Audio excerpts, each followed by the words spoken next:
ያልተበረሰ ያልተረገመ በባቢሎን ዘመን እንኳን ቋንቋዎች ሲረገሙ ያልተረገመ እግዚአብሔር በቃኛ ማለት በቃ ሁሉም ተነስቶ የሚቀልድብን ሆኗል ማለት ነው። ኮሜዲያኑና አርቲስቱ ሁሉ እንትን ሳይቀበል የድንግል ማርያም ድርሻዋ የሞተን ማስነሳት ነው።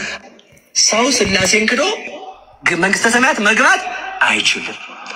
የድንግል ማርያም ድርሻዋ የሞተን ማስነሳት ነው። መቤታ ማለት ስላሴን ክዶ ማርያምን ካልካደ ይገባል ብለዋል ነበር እንዴ?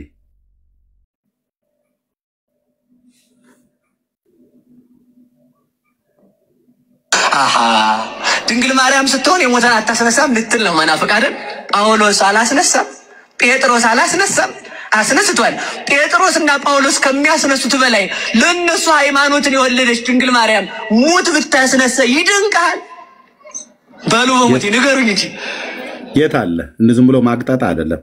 የት አለ? ቅዱስ ጳውሎስና እነ ጴጥሮስ ሙት ማስነሳታቸው በመጽሐፍ ቅዱስ ላይ ተጽፏል። እሷ ሙት አስነሳች ብሎ የሚል የት አለ የተጻፈው? የት አለ?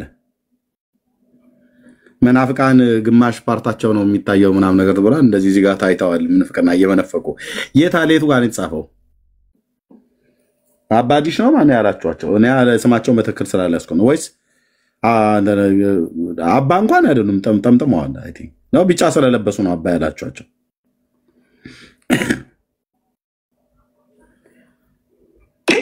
ጴጥሮስ እኮ ስጋው ደሙን ተቀብሎ አምኖ ነው አይደል? ድንግል ማርያም እኮ ሃይማኖትን የወለደች ናት እኮ። ተመልከቱ፣ ሃይማኖትን ከመውለድና ሃይማኖትን ከመቀበል ማን ይበልጣል? ሃይማኖትን መውለድ ለድንግል ማርያም ሙት ከማስነሳት ይልቅ የህይወት የክርስቶስ ማደሪያ መሆን እኮ ነው። ተመልከቱ፣ ዋናው አቤት ሙት ባህሪያችን ህይወትን ያገኘው በድንግል ማርያም ነው። በህልም የሚያምን ሰው የሰይጣን ቤተ ሙከራ ነው ይላሉ ብፁዕ አቡነ ሽኖዳ። ከእግዚአብሔር የሚመጣ ህልም አለ። ከአራቱ ባህሪያት አለመስማማት የሚመጣ ህልም አለ። ከሰይጣን የሚመጣ ህልም አለ። ቆይ ህልም ላይ ገቡበት። የት አለ ስለ ማርያም ብለው ሰሞኑ ሲናገሩ የነበረው? አሜን። ለምሳሌ አንድ ሰው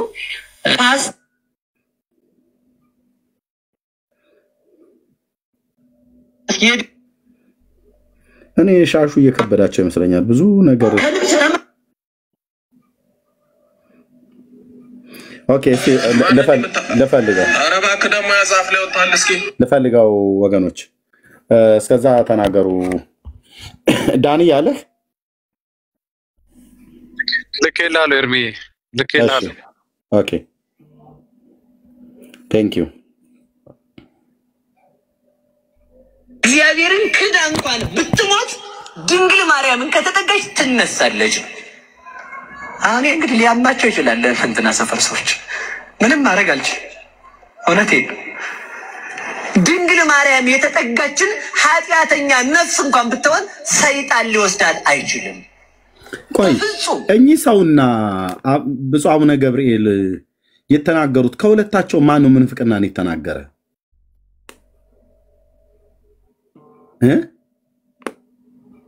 ማን ነው ምንፍቅናን የተናገረ?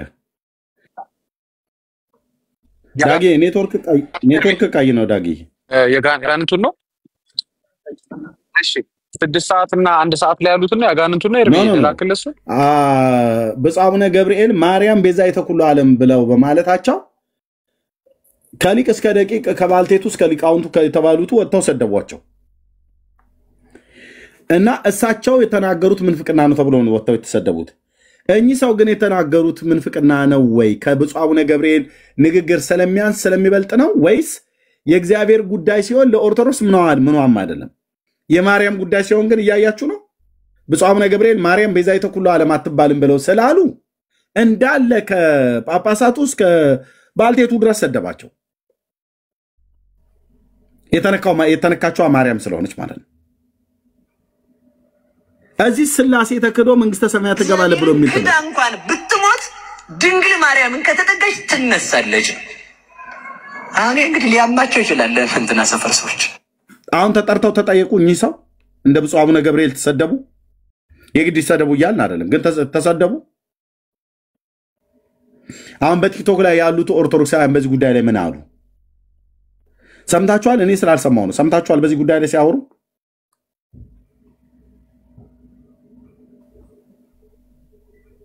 እኔ በግሌ ስላልሰማሁ ነው ወንድሞች እናቶች።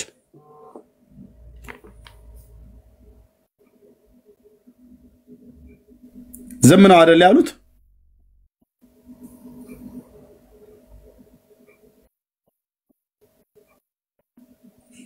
አዎ ዝም ነው፣ ምንም የለም። ለምን?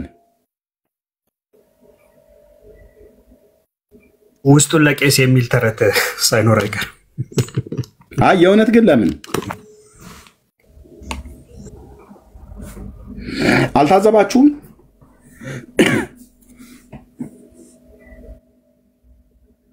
እኚህ ስላሴ ተክዶ እንኳን ማርያም ካልተካደች ፈጣሪ ተክዶ ፍጡር ካልተካደ መንግስተ ሰማያት ይገባል ብለው አሉ።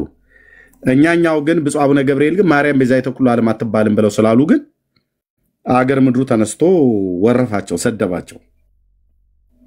በቋንቋቸው፣ በብሔራቸው፣ በዘራቸው ሁሉ ጭምር አብጠለጠሏቸው። ከፍ ዝቅ አድርገው ይሄ ኦሮሞ ምናምን ነገር እያሉ ያመጣላቸውን ሁሉ ተናገሩ። ዩቲዩብ ላይ ጭምር ያሉ ትልልቅ መምህራን ማለት ነው።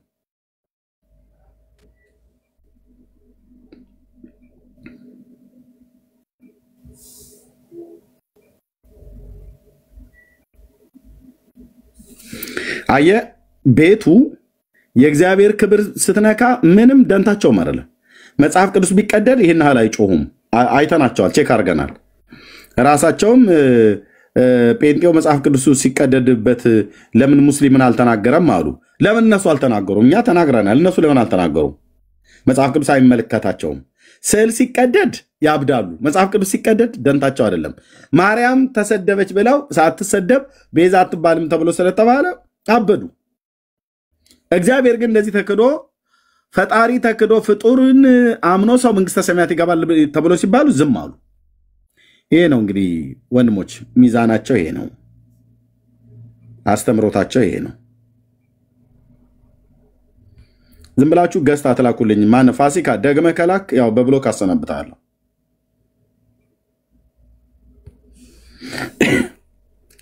እና እንደዚህ አይነት ነገር ነው ያለው። ዳጊ ኔትወርክ እኮ እምቢ አለ።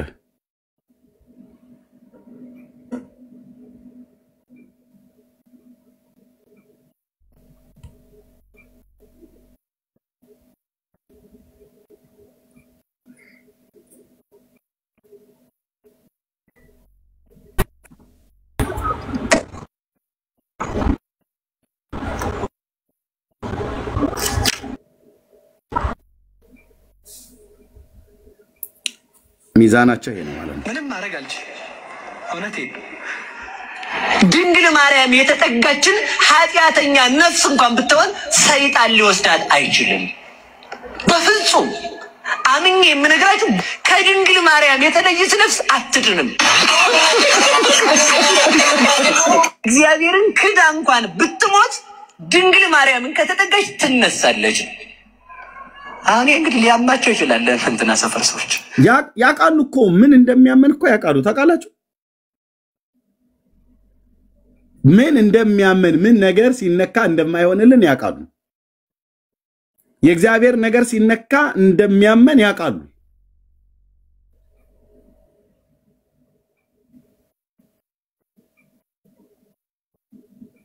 ይህንን አሁን ብሉይ ኪዳን ቢሆን ኖሮ ኪዳኑ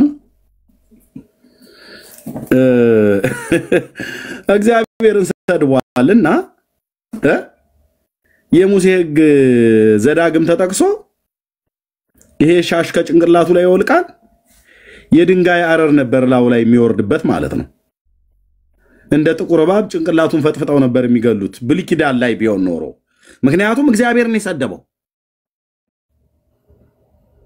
እግዚአብሔርን የሰደበ ከሕዝብ መካከል ተለይቶ ይጥፋ ብሎ በሚለው አምላካዊ ቃል መሰረት አልኩ እኮ ይጨፈላልቁት ነበር፣ ጭንቅላቱን ፈጥፍጠው ነበር የሚገሉት። ገና አዲስ ኪዳን ላይ ነው። የምሕረት ዘመን ነው።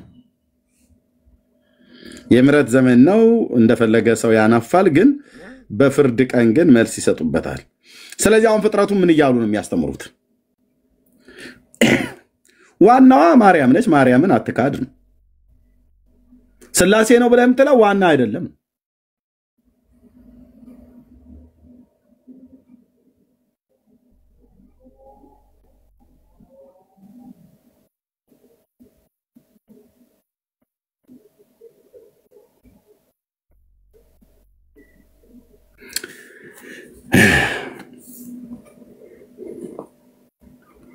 እሺ እኔ አስተያየታቸውን ለምን ዝም አሉ? ኤርሚ ሰማለው አውት አዎ ተሰማለ ዳግሻይ እኔ አዲስ ቪዲዮ ለጠፍኩት አለ እሱ ላይ ምን አሉ መሰል አዲሱ ደግሞ ሰውዬ ያለ ማርያም እግዚአብሔር ማመን ራሱ አይቻልም ማለት ማመን ተመልከት እንግዲህ በብሉይ ኪዳን በተጣላ እሱን አምነው ጽድቅ ሆኖ የተቆጠረላቸው ሰዎች ሁሉ ውሃ በላቸው ማለት ነው እንደሳቸው አባባል አይተዋል ቪዲዮውን አንድ ከቻልክ ከፈተው በገነት አብን ሁለተኛ ደግሞ አብንም ማየት አይቻልም ብለዋል ያለ ማርያም እንዴ በማርያምስ ቢሆን አብን ያየ ሰው አለ እንዴ ማየት ይቻላል እንዴ ይሄ ራሱ በጣም በተሰማው ቪዲዮ በጣም ይገርማል የኚህ ሰውዬ ምንፍቅና የሚያስንቅ ነው እኚህ ደግሞ ያወሩት ገረማችሁ እንዴ ብለው ነገር ይመስላል ስማውማ ድንግል ማርያም ማምላክ ድንግል ማርያም በሌለችበት አብን ማየት አይቻልም እንዴት ሆነ ድንግል ማርያም በሌለችበት ወልድን መመልከት ወልድን መከተል ኢየሱስ ክርስቶስን ማመን አይቻልም ድንግል ማርያም በሌለችበት መንፈስ ቅዱስን መታደል መስጠት አይቻልም ኤርሚ ቋንድ እዚህ ጋር ያሉትን ተመልከት ድንግል ማርያም በሌለችበት አብን ማየት አይቻልም አሉ ባለችበት አብን ማየት ይቻላል ማለት ነው አብን ያየ ሰውስ አለ እንዴ አብንስ ማየት ይቻላል የለም አንደኛ ሁለተኛም ቀጥሎ የተናገሩትን ተመልከተው ማመንም ነው ያሉት አንዴ ደግመህ ስማውና እኔ ከዚህ በኋላ አላወራም ቪዲዮን ቀጥሉት ማምላክ በሌለችበት ድንግል ማርያም በሌለችበት አብን ማየት አይቻልም ድንግል ማርያም በሌለችበት ወልድን መመልከት ወልድን መከተል ኢየሱስ ክርስቶስን ማመን አይቻልም ድንግል ማርያም በሌለችበት መንፈስ ቅዱስን መታደል መሰጠት አይቻልም ስለዚህ አብ ወልድ መንፈስ ቅዱስ የሚገኙት ድንግል ማርያም ባለችበት ምንም ጥርጣሬ በቃ እርሷ የሶስቱን የሚያስተባበረች ናት ኦኬ አብ ወልድ መንፈስ ቅዱስ የሚገኙት ድንግል ማርያም ባለችበት ነው እሷ በሌለችበት አይገኙም አሉ ኦርቶዶክሳውያን ጥያቄ ለእናንተ አብርሃም ቤት የገቡት ማን ናቸው ለኦርቶዶክሳውያን ይሄ ጥያቄ አብርሃም ቤት የመጡት ሶስቱ እነማን ናቸው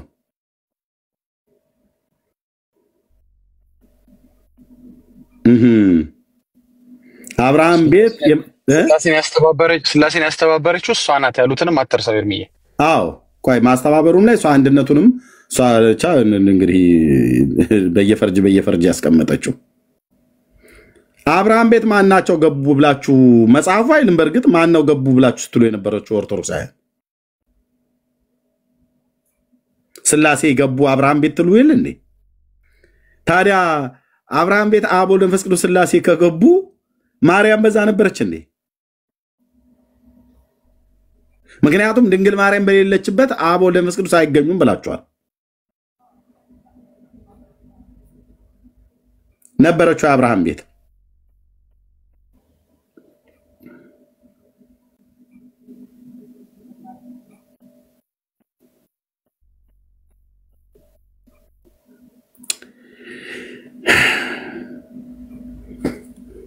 የሚገርም ነው ድንግል ማርያምን ስናከብራት ድንግል ማርያምን አማላጅነቷን ስንቀበል እናትነቷን ስንቀበል አብን ነው የምንቀበለው ወልድን ነው የምንቀበለው መንፈስ ቅዱስን ነው የምናከብረው እነዚህን ሁሉ አብን ወልድን ስላሴን የምናከብርባት ትክክለኛይቱ መነጽር ስላሴን የምናይባት ትክክለኛይቱ ማጉሊያ መነጽራችን ድንግል ማርያም በቃ ሌላ ምንም የለም አይናችን ነች ማርያም የሚል ዘማሪ አለ ዘምሯል እግዚአብሔር መንፈስ ቅዱስ ነው የገለጠለት እውነት አይናችን ናት ማርያም አይናችን ናት መሬት የምናይበት ኃጢአት የምናይበት ወይም ደግሞ ወንጀል የምንሰራበት አይን አይደለችም ጽድቅ የምናይባት እውነት የምንመለከትባት ስላሴን የምናይባት ስላሴን የምናምንባት ድንግል ማርያም ቅዱሳንን የምናይባት መስቀሉን የምናምንባት ኢየሱስ ክርስቶስን አምላክነቱን ተገልጦ ያየንባት እውነተኛይቱ አይናችን ድንግል ማርያም ናት በቃ ስለዚህ መንፈስ ቅዱስ የወረደላቸው እርሷ ስላለች ነው እርሷ ባትኖር ኢየሱስ ክርስቶስ አይመጣም አይኖርም። ኢየሱስ ክርስቶስ አይወለድም እርሷ ባትመጣ። አብን አናየውም ወልድንም አንመለከተውም። መንፈስ ቅዱስም ደግሞ መጥቶ ለሐዋርያት ቋንቋ እስኪገለጽ ኃይል ብርታት እስኪሆናቸው አይመጣም ነበር። ቤተ ክርስቲያን ከድንግል ማርያም ማህፀን ውስጥ ነበረች። እንግዲህ ታያቸው አሁን በእርግጥ ተጠርተው ሁለተኛ እንደዚህ አይነት ውሸት እንዳይለመደውት ተብለው ተመክረዋል። ታውቃለህ አይደል ዳጊ? ከብፁዕ አቡነ ገብርኤል ጋራ ብፁዕ አቡነ ፊልጶስ ይባላሉ። ብፁዕ አቡነ ገብርኤልና ብፁዕ አቡነ በርናባስ እና እኚህ ብፁዕ አቡነ ፊልጶስ ሁለተኛ እንዲህ አይነት ቀደዳ እንዳይለመደው ተብለው ተገስጸዋል። በቅዱስ ሲኖዶስ በተባለው ማለት ነው። የምን ውሸት ነው? ማይክሮፎን አፎት ላይ ሲይዙ እንደፈለጉት ነው እንደሚያወሩት። ምን ሆነው ነው ብፁዕነቶ ተብለው ምክር ተሰጥቷቸዋል። ምክር ተሰጥቷቸዋል። ሲጎነጩ ነው ይመስለኛል። እነዚህ ዝም ብለው ያልሆነ አንድ ጥቅስ አልጠቀሱ። አይናችን ስለሆነች አይናችን ነች ይላል እንዴ?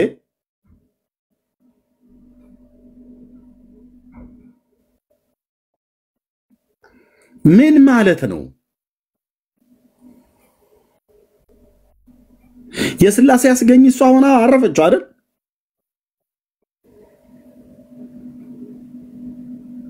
አይናችን ሆና በአጉሊ መነጥር አይናችን እንደምናየው አይናችን ከየት ነው ያመጡት? አይናችን ነች ብሎ የሚሉትን ትምህርት ከየትኛው ሐዋርያ ነው ማርያም አይናችን ነች ብሎ የሚል ትምህርት ያስተማረው?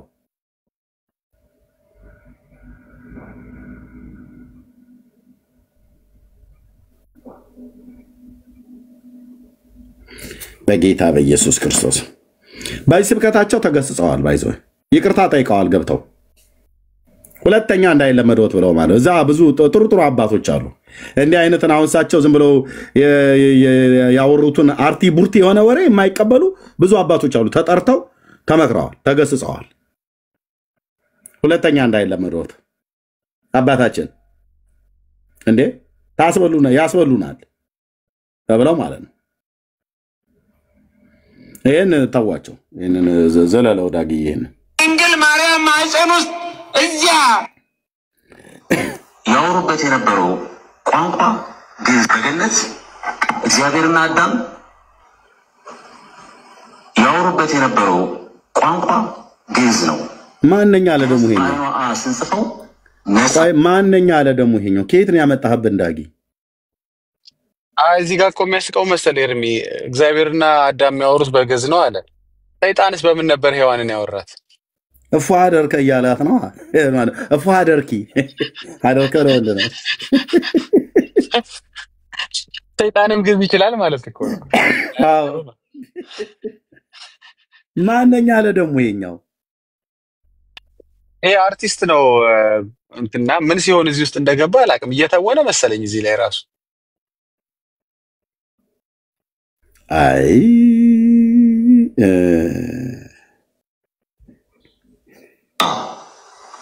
ያልተበረዘ ያልተረገመ በባቢሎን ዘመን እንኳን ቋንቋዎች ሲረገሙ ያልተረገመ ነፃ የነፃ ሀገር ህዝቦች ቋንቋ ግዕዝ ነው። ምንም አይነት የትኛውም ሀገር ቋንቋዎችን ብትመለከቱ 5 የድምፅ ንብረት ነው ያለው። ግዕዝ 7 የድምፅ ንብረት ያለው የቋንቋዎች ሁሉ መነሻ መጀመሪያ ግዕዝ ነው። በገነት በቃኛ በቃ ሁሉም ተነስቶ የሚቀልድብን ሆኗል ማለት ነው። ኮሜዲያኑና አርቲስቱ ሁሉ እንትን አይ እኔ እኮ ይገርም መሰለኝ ድምፅ ንብረት አለው ሲል እኮ በጣም ያሳቀኝ መቼ አፈራው ነው ብዬ ነው። መቼ አፈራው ንብረት ነው ምን አውቃለሁ ነው ከቤተሰብ በውርስ ያገኘው ንብረት ነው። እንዴት ያልታጣ ምን አውቃለሁ። ኦኬ የዚህኛው አለ ያባ ማን የመምህር ግሩም ብላችሁ ያላችሁት አንድ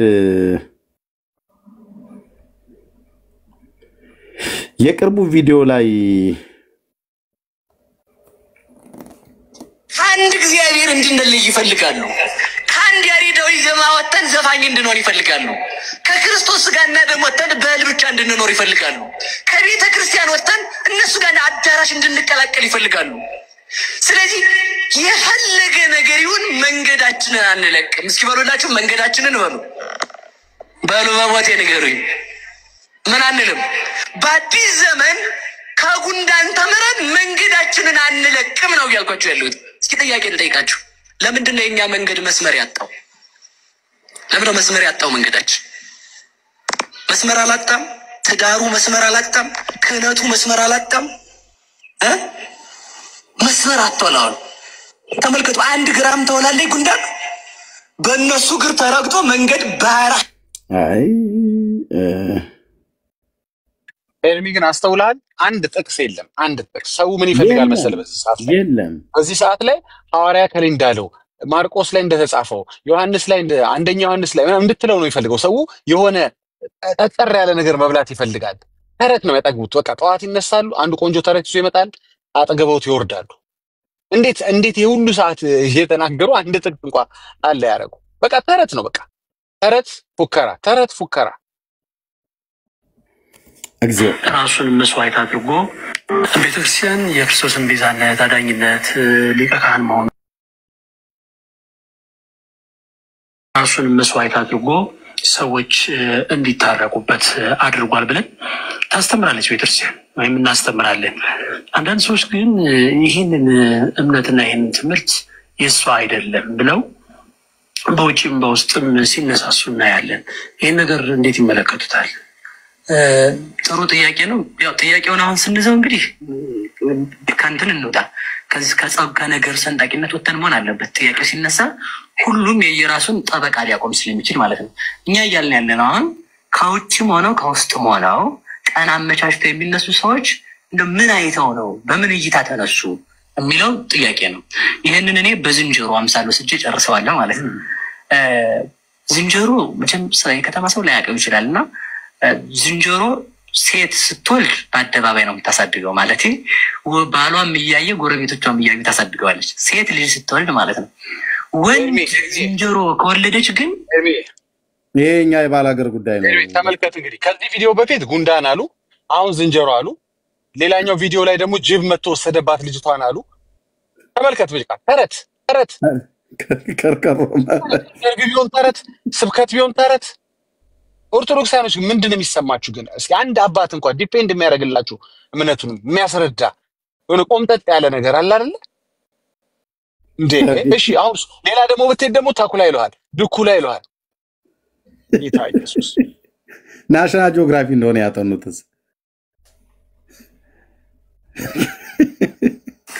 አባትዮ ወንዱ ዝንጀሮ ይፈልገዋል ማለት ሚስቴ ሊቀማኝ ነው ማለት ነው። ስለሚፈልገው እሷ ለምን እንደፈለገችው ባናቅም ግን ሳስበው እኔ ነኝ እንደሳስበው ወይ ለባለነት ፈልገው ሊሆን ይችላል ብዬ አስባለሁ። እሳቸው ዝንጀሮ ስለሆኑ ማለት ሳስበው ብለዋሉ። እንዴት የዝንጀሮ ሐሳብ አሰቡ? እርሶ ምን ያገናኘውታል ከዝንጀሮ ጋር?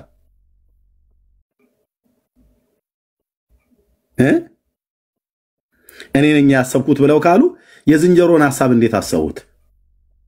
እርሶ የሰው ሐሳብ አይደል እንዴ ያለውት?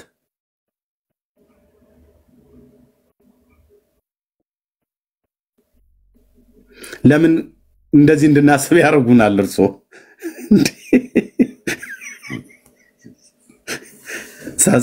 ሳስበው አላሉ። አሁን ያቺ ሴት ዝንጀሮ ብትመጣ አንቱ ውሸታም እኔ ያላሰብኩትን ለምን ነው የሚያስቡት ብላ ብትሎት ምን እንደሚመልሱት? ሴት ዝንጀሮች የሚያስቡትን ሐሳብ እርሶ እንዴት ወንድ ሰው ሆነው እንዴት ያስባሉ? ወይስ ወደ ሴት ዝንጀሮ ወደ እንስት ዝንጀሮ አምሳል ወርደው ነው? ለምን ክፉ ያናግሩናል?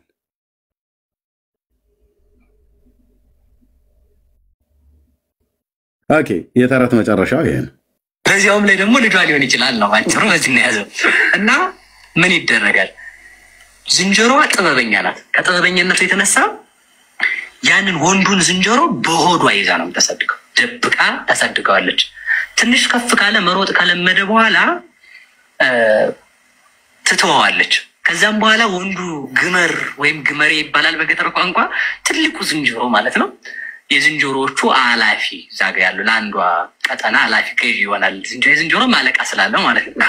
እና የዛ ቀጠና ገዢ ዝንጀሮ ያንኛውን ህፃኑ ዝንጀሮ ያሳድደዋል።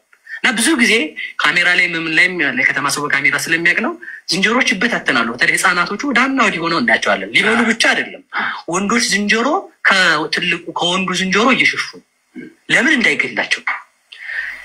ይህ ዝንጀሮ አባቱን የሚገጥምበት አንድ ቀን አለ። ትልቁ ችግር እሱ እና እየሸሸ ሆዱን እየሞላ ከእናቱ እየጠባ ከአባቱ እየተደበቀ ይኖራልና ምን ቀን ሊገጥመው ይችላል? አባቱ ሮብ ነው ዓርብ ነው ሐሙስ ነው ነው የሚለው ሰው መቼም ተረክ ሲል ገዘፍ ሲል እንደዛ ነው የሚችለውና አንድ ጥበብ አለው ዝንጀሮ። አባቱን ትልቁን ዝንጀሮ መጋጠም የሚጀምረው አባቱ ዱካ የሚባል አለ። ኮቲ ወይንም የጫማችን እግር አፈር ላይ አርፎ ሲሄድ የሚፈርመው ማለት ነው። እና ያንን እየፈረመ ትልቁ ግመሬ እየተራመደ ሲሄድ ትንሹ ያ ሲሳደድ የነበረ ዝንጀሮ እየሄደ ያችን ዱካ ይለካታል። እግሩ ከአባቴ እኩል ሆነ አልሆነም፣ ከአባቴ እኩል ሆነ አልሆነም ይለካል። ከአባቱ እኩል ሲሆን አባቱን ይገጥማል። መናፍቃን የሚያደርጉት ይሄንን ነው። ከውጭ ሆነው መዋጋት ሲሳናቸው ውስጥ ይገቡና ልክ ሊቃውንት አባቶቻችን ይላሉ የኔታ በረከታቸው ይድረሰና እሳቸውም ይናገራሉ ብዙ ጊዜና ክህደት ማነው ተማሪ ክህደቱን የሚገልጠው ጉባኤ ሲይዝ ነው። ተማሪ እያለ ክህደቱ አይታወቅም። ሊቅነቱም ክህደቱም ምንፍቅናውም የሚታወቀው መናፍቅ ከሆነ ምንፍቅናው የሚታወቀው ጉባኤ ሲይዝ ነው። ለምን ሲያስተምር ማንም የለብኝ ሲል ዓላማውን ይገልጣል።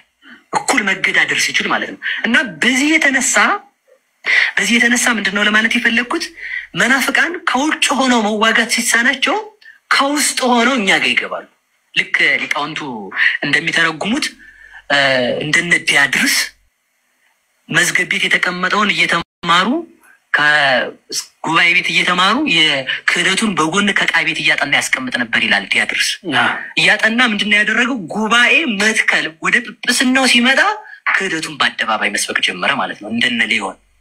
ስለዚህ ምንድነው ባጭር ቃል ለማለት የፈለኩት መናፍቃን በውስጥ ገብተው የቤተ ክርስቲያንን ስስ ጎኗን ጠንካራ ጎኗንና ደካማ ጎኗን አይተው እናሸንፋታለን አናሸንፋትም ብለው ለክተው የሚነሱበት ቀን አለ። እኛውም ማይረግ ላይ ቢሆን እንደውም ሊቃውንት አባቶቻችን አሉ ዲያብሎስ ከፍ አለ ማረግ ላይ ያስቀመጠው እግዚአብሔር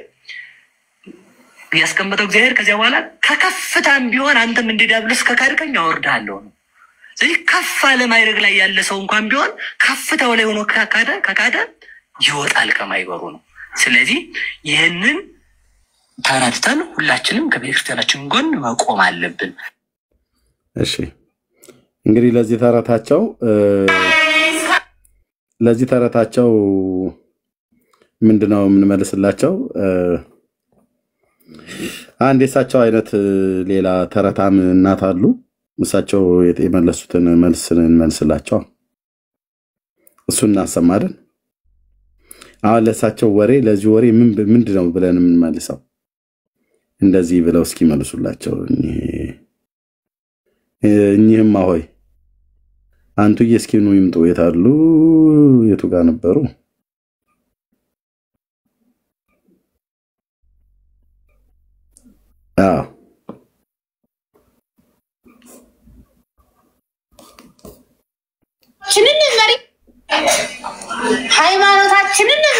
ሃይማኖታችንን መሬት ምንም የሌላት አደፍ ምንም የሌላት ጉድፍ ጨረሳት እየሸረሸረ መናፍቅ ጎርፍ ብለዋል።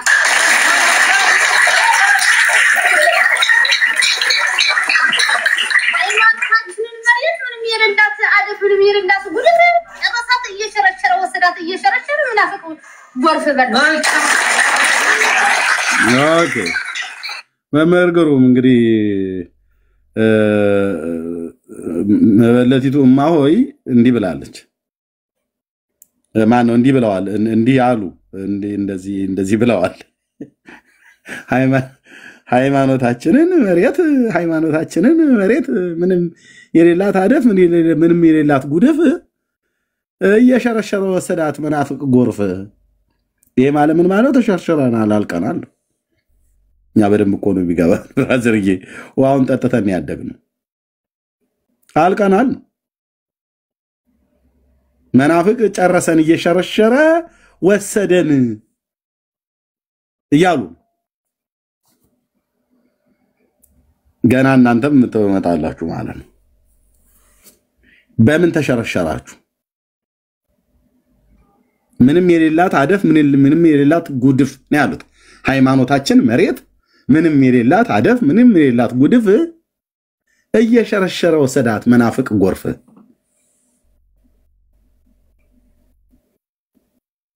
ጉባኤ ቃና ነው ምንድነው ይሄ? ምንድነው የሚባለው? ለምን የተሸረሸራችሁት? የናቃችሁት መናፍቅ ብላችሁ የምትሉት እንዴት እየሸረሸረ ይወስድባችኋል?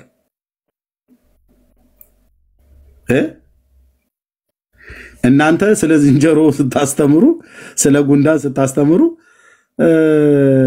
ወገኔ ወንጌል እያስተማረ ማለት ነው። እንኳንም ወሰድን። እኛ ወደ እግዚአብሔር መንግስት ሰዎችን እንጠራለን፣ እናንተ ግን ወደ እምነት ተቋም ትጠራላችሁ። መጽሐፍ ቅዱሳችሁን አንብቡ። አንተ ትውልድ የምንነግራችሁ እዚህ ላላችሁ መጽሐፍ ቅዱሳችሁን አንብቡ። የጌታ የእግዚአብሔር ፍቅር በልጁ በክርስቶስ ኢየሱስ በኩል ተገልጧል። በእርሱ የሚያምን ሁሉ የዘላለም ሕይወት እንዲኖረው እግዚአብሔር ልጁን ወደዚህ ዓለም ልኮልሃል። በቃ እግዚአብሔር አብ አባቱ የላከው ልጁን ኢየሱስ ክርስቶስን የሚሰማ እና በስሙ የሚያምን የኃጢአቱን ይቅርታ ያገኛል፣ ከዘላለም ፍርድ ይድናል፣ የእግዚአብሔር ልጅ ተብሎ ይጠራል። ይሄንን እውነት ግን ረግጬ ይሄዳለሁ ብለህ በጉንዳና በዝንጀሮ በዱር እንስሶች እንግዲህ እሳቸውም አይ ቲንክ እንደኔ የገጠር ሰው ናቸው ይመስለኛል። የገጠር ሰው አብዛኛው ቢሉን የሚናገረው በእንስሳ እያስመሰለ ነው በእርግጥ እና እኔም ይሄን ጉዳይ ስናገር ሰምታችሁ ታውቃላችሁ። ከዚህ በፊት የዝንጀሮ ሰርግ የሚመስል ነገር አለ። በተለይ እኔ የተወለድኩበት አካባቢ አንድ ጋሽ እልፍነህ የምንለው ሰው ነበር፣ እልፍነህ ለማ የምንለው ሰው ነበርና እሳቸው በጣም ስለ ዝንጀሮ ግጥም በጣም ነበር ይነግሩ የነበሩ። ደግሞ ቤታቸውም የነበረው ዝንጀሮች ያሉበት አካባቢ ነው። በጣም የዝንጀሮ መንጋ የነበረበት አካባቢ ላይ ነው ቤታቸውን ሰርተው የነበሩት እና ምንም በቃ ሽንኩርት ተክለው አይበቅልም፣ ቢበቅልም ይበሉታል። እሳቸው ወደ ገበያ ወደ ሆነ ቦታ ላይ ዞር ካሉ እንዳለ ከጫካው ወጥተው እዛው ለዝንጀሮቹ መኖሪያ አካባቢ ቅርብ ነበር ቤታቸው። የእውነት ቅርብ ነበር። ቀይ አጭር ናቸው። በጣም ነበር የሚያስቁን እና ሄደን እስቲ ጋሽ እልፍነህ እስኪ ንገሩን ብለን እንላቸዋለን ስለ ዝንጀሮ ማለት ነው። እና ምንትስ በእንትስ ብሮ ልጄን እድራለሁ አቶ እልፍነህ ጓሮ እያለች ዝንጀሮ ልጆቿን በኔ ግቢ ነው የምትድረው ብለው ይላሉ። ባቄላ ተዘርቶ ስንዴ ተዘርቶ በቆሎ እሸት ተዘርቶ በቃ እንዳለ መጥቶ የዝንጀሮ ቡድን ግመሬ የተባለው አሁን እሳቸው ያሉት የጎበዝ አለቃ እንደሚባለው አለቃው ማለት ነው፣ መሪው ማለት ነው። የዛ የመንጋው መሪ ባለበት ይመጣሉ። እንዳለ ጓሮ ውስጥ ያለውን ጥንቅሽ የለ በቆሎ ሽንኩርት የለ ድንች ያለ ቲማቲም የለ በሙሉ ነቃቅለው ቤት ከፍተው ምናም ነገር ሁሉ ያረጋሉ። እና በቃ ከዛ ደግሞ አንዱ አንዱን እየነጠቀ ሲበላ ድብድብ ይነሳል። እና እሳቸው እንደዚህ ያሉ ሲተርቱልን ነበርና መምህር ግሩም አሁን የዝንጀሮ ግመሬ ምናም ነገር ብሎ ያለውን የገጠሩም ሰው ያውቃል። አይ ቲንክ ነዳጊ እንኳን ብዙ በዚህ ጉዳይ ላይ አያርፉም ይመስለኛል ከተሜዎች ስለሆኑ ለኛ ታውት የዝንጀሮና የጉንዳኑን የምናም የቀበሮና እንትን የጃርቱን ነገር ካነሱት እኔን የሚገባይ ማለ ማለት ነው።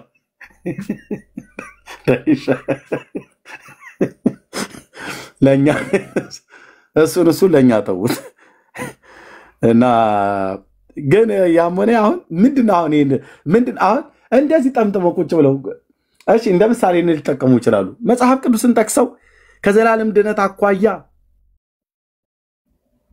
መቼ ነው የጌታ የኢየሱስ ክርስቶስን ሞትና ትንሣኤውን ብሎ ማዳኝነቱን በማመን የሚገኘውን የኃጢአትን ይቅርታ መቼ ነው የሚሰብኩት? እግዚአብሔር በልጁ በክርስቶስ ኢየሱስ የሰጠንን የጸጋውን ወንጌል መቼ ነው የሚሰብኩት? ሰው በእግዚአብሔር ላይ በማመን በጸጋው ትድናላችሁ ብሎ የሚለውን መቼ ነው የሚታመነው? መቼ ነው የሚሰበከው?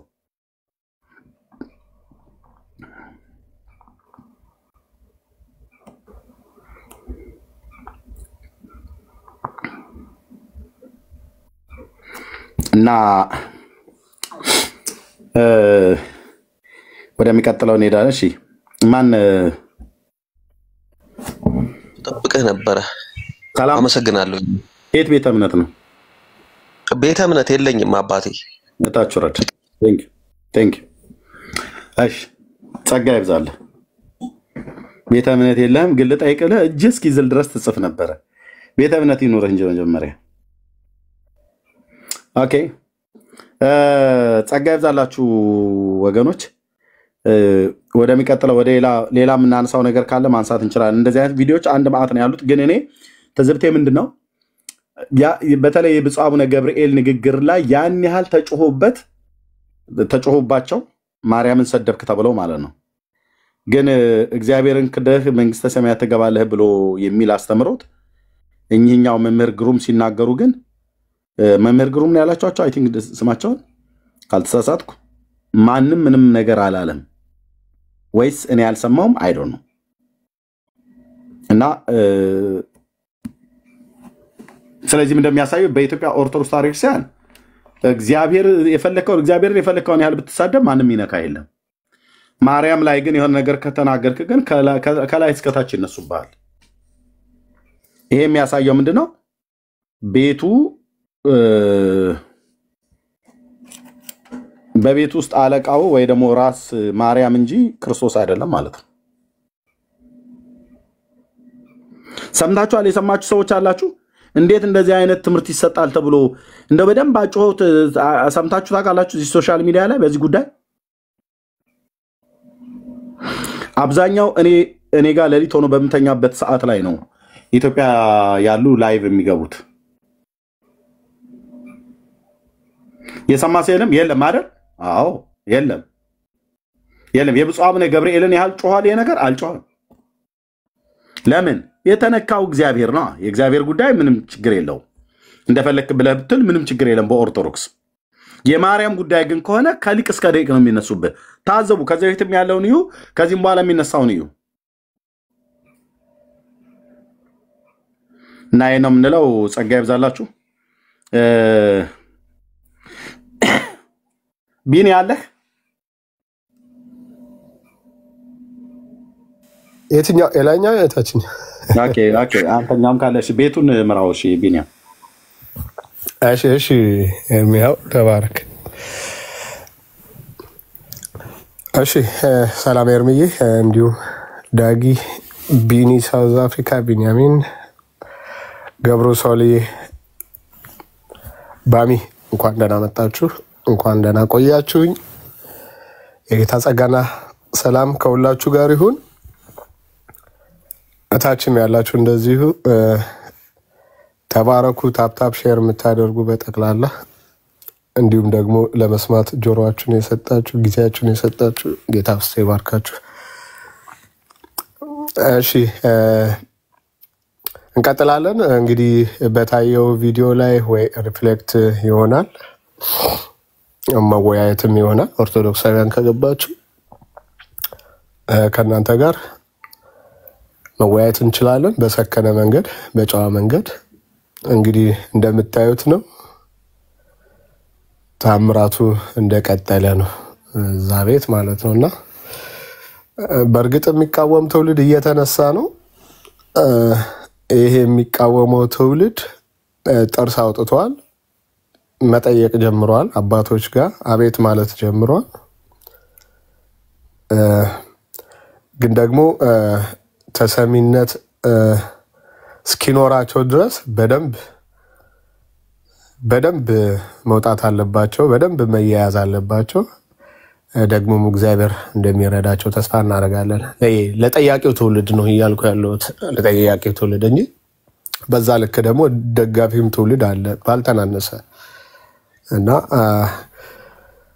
ያንን እንድታደርጉ እንድትጠይቁ አባቶች እያሉ በተለያየ ቤተክርስቲያን እያለ የተለያየ ዳቦ ስም እየሰጡ እንዳይሸውዷችሁ በየዘመናቱ በየጊዜው የሚነሳ እንደዚህ አይነት ሐሳብና ትምህርት ሰው ሰራሽ ትምህርቶች ጊዜውን በሚመጥን መንገድ በሚመጥን መልኩ መቃወም እንዳለባችሁ፣ ማክሰም እንዳለባችሁ፣ መከልከል እንዳለባችሁ ሴቶችም ወንዶችም ሳትባሉ ማለት ነው ይመለከታችኋል። ብዙ ስራ የተሰራው ብዙ ስህተቶች ብዙ ግድፈቶች የበዙት የማይመለከታችሁ ጉዳይ ስለበዛ ነው። አይመለከታችሁም ስለ